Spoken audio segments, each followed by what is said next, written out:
ನಮ್ಮ Ravikiran ಟೂರ್ಸಿಂದ 1 hour ಟ್ರಿಪ್ಪಲ್ಲಿ 4 ಬೋಟಲ್ಲಿದ್ದೀವಿ. First ಬೋಟಲ್ಲಿದೆ Ravi ಅವರಿರೋದು, ಇದು second boat, ನಾವಿರೋದು ಥರ್ಡ್, ಹಿಂದೆಗಡೆ ಬ್ಯಾಕ್ ಸೈಡಲ್ಲಿ ಬರ್ತಿದೆ. ಒಟ್ಟು 4 ಬೋಟಲ್ಲಿ ಹೋಗ್ತಾ ಇದ್ದೀವಿ.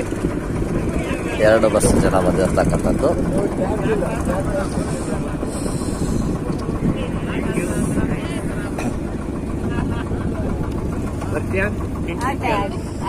ಸರ್, ನಿಮ್ಮ ಒಂದು ರಿವ್ಯೂ 1 ಅವರ್ ಬೋಟಲ್ಲಿ ಇವಾಗ ಪ್ರೆಸೆಂಟ್ ಇದ್ದೀವಿ. ಹೇಗೆ ಅನಿಸ್ತಾ ಇದೆ? ಮಾರ್ನಿಂಗ್ ಟೈಮ್ ಬಂದಿರೋದು ತುಂಬಾ ಅಮೇಜಿಂಗ್ ಅಪ್ಪ. Time selection is amazing. ಮತ್ತೆ ಈ ಅಟ್ಮಾಸ್ಫಿಯರ್ ಅಲ್ಲಿ ಈ ಬೋಟಿಂಗ್ ಅಲ್ಲಿ ಹೋಗೋದು ತುಂಬಾ ಖುಷಿ ಕೊಡ್ತಾ ಇದೆ. ತುಂಬಾ ಒಳ್ಳೆ ಕೆಲಸ ಮಾಡಿದ್ದೀರಾ.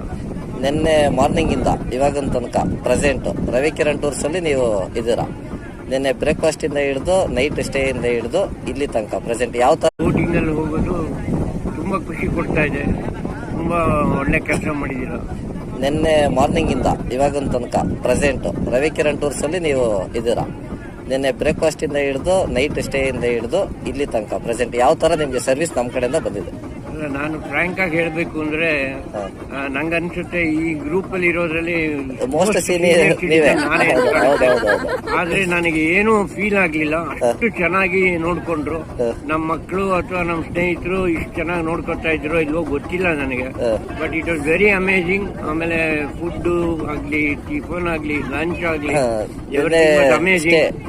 ಮತ್ತೆ ಇನ್ನೊಂದು ನಾವು ಹೊರಟಿದ್ದೀನ ರಾತ್ರಿ 11:30 ಕೂಡ ನಮಗೆ ಯಾರ್ಯಾರು ಊಟ ಮಾಡಿಲ್ಲ ಅಂತ ಹೇಳಿ ಅವಾಗ tomato bath, hot tomato bath serve ಮಾಡಿದ್ದಾರೆ ಮಿಡ್-ನೈಟ್ 11:30.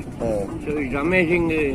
ನಿಜವಾಗ್ಲೂ ಯಾರಾದ್ರೂ ಈ ರವಿಕಿರಣ್ ಟೂರ್ಸ್ ಮಿಸ್ ಮಾಡ್ಕೊತಾ ಇದ್ದೀರಾ ಅಂದ್ರೆ you are missing a lot in your life.